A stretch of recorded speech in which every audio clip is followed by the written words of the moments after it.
नमस्कार मित्रांनो, आज पुन्हा एकदा तुमचं आपल्या नवीन व्हिडिओमध्ये खूप खूप स्वागत आहे मित्रांनो. आज मी इतका महत्वाचा विषय घेऊन आलो होतो मित्रांनो, जेणेकरून तुम्ही आतापर्यंत तुमच्या डोळ्यासमोरची गोष्ट झाली असेल पण ते लक्षात आली नसेल तर मी तुम्हाला एकदम समजून सांगणार आहे. जी किरकोळ गोष्ट म्हणतो आपण त्या गोष्टीचं कुठलंच महत्व नाही राहत, पण आपल्या स्लॅबसाठी मजबूतीसाठी ती गोष्ट एकदम महत्वाची राहते. तर असा विषय घेऊन आलो होतो. आपल्यासोबत आज राहुल मिस्त्री आज आपल्या मित्रासोबत सगळ्यांना आज तुम्ही एकदम व्यवस्थित सांगून टाका की आता ही तुमच्या हातात तार आहे. ही तार आपण ज्यावेळेस गज बांधतो ना, सगळ्यात महत्व म्हणजे गज बांधताना आपण कशा प्रकारे गज बांधला पाहिजे जेणेकरून आपल्या गजाची मजबूती आणि स्लॅबची मजबूती एकदम व्यवस्थित राहील. तर नमस्कार.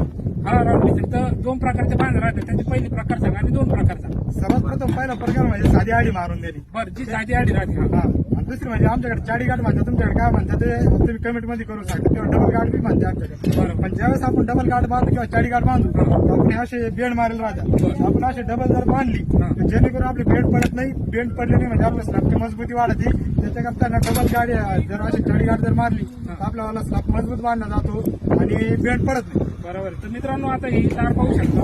ही तार साधी बांधली जरी म्हणलं तर ही तार लागणार आहे आपल्याला, आणि डबल गाठ जिला साडी गाठ म्हणतो तिला पण ही तार लागणार आहे मित्रांनो.